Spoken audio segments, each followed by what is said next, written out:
नमस्कार दोस्तों, स्वागत है आपका हमारे YouTube चैनल में। दोस्तों, आज के इस वीडियो में हम लोग मानवाधिकारों की सार्वभौमिक घोषणा 1948 को पढ़ने वाले हैं। तो चलिए शुरू करते हैं। मानवाधिकारों की सार्वभौमिक घोषणा ने कुछ निश्चित मूलभूत स्वतंत्रताओं तथा जीवन मूल्यों की रक्षा का मार्ग प्रशस्त किया है। ऐसी स्वतंत्रताओं तथा जीवन पद्धति के धारण करने का अधिकार विश्व की सभी आबादी को प्राप्त होना चाहिए। यही इस घोषणा पत्र का मुख्य आशय है।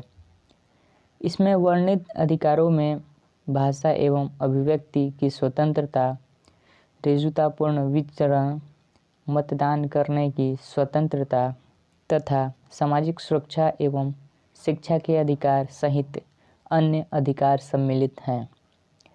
यह घोषणा पत्र द्वितीय विश्व युद्ध की भीषिका के परिणाम स्वरूप संयुक्त राष्ट्र द्वारा 10 दिसंबर 1948 को एक प्रस्ताव के माध्यम से अंगीकार किया।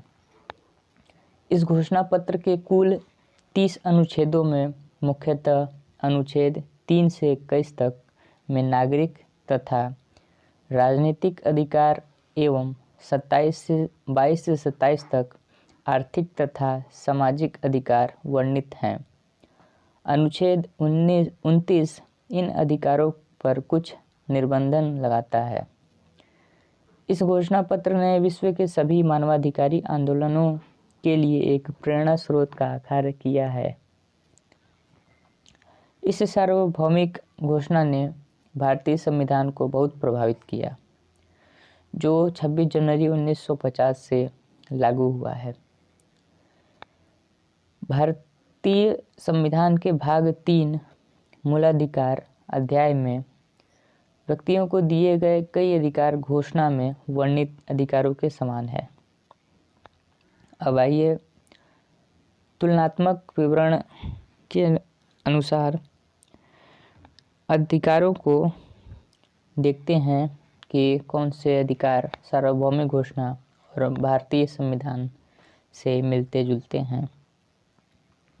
तो पहला है विधि के समक्ष समानता का अधिकार। सार्वभौमिक घोषणा में यह अनुच्छेद 7 में मिला है और भारतीय संविधान में यह अनुच्छेद 14 में लिखा गया है।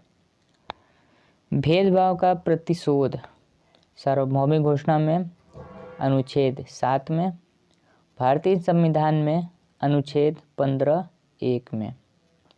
अवसर की समानता सार्वभौमिक घोषणा में अनुच्छेद 21(2) में और यही अनुच्छेद भारतीय संविधान में अनुच्छेद 16(1) में। विचार और अभिव्यक्ति की स्वतंत्रता सार्वभौमिक घोषणा में अनुच्छेद 19 में है, जो भारतीय संविधान में अनुच्छेद 19(1) क में है।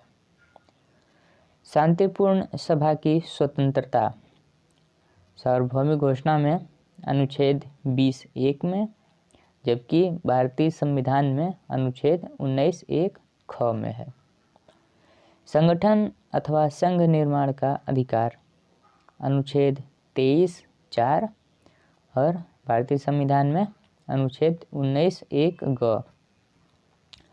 देश की सीमा के भीतर संचरण और बसने का अधिकार सार्वभौमिक घोषणा में अनुच्छेद 13(1), जबकि भारतीय संविधान में अनुच्छेद 19(1) घ। अपराधों से दोष सिद्धि के संबंध में संरक्षण अनुच्छेद 11(2) और भारतीय संविधान में अनुच्छेद 20(1).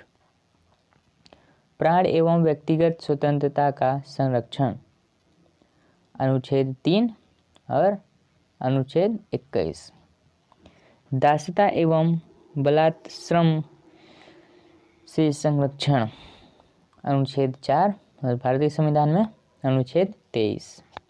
अंतःकरण एवं धर्म की स्वतंत्रता सार्वभौमिक घोषणा में अनुच्छेद 18 में है और भारतीय संविधान में अनुच्छेद 15(1) में। अधिकारों के प्रवर्तन हेतु उपचार, अनुच्छेद 8, जबकि भारतीय संविधान में अनुच्छेद 32 में ये है।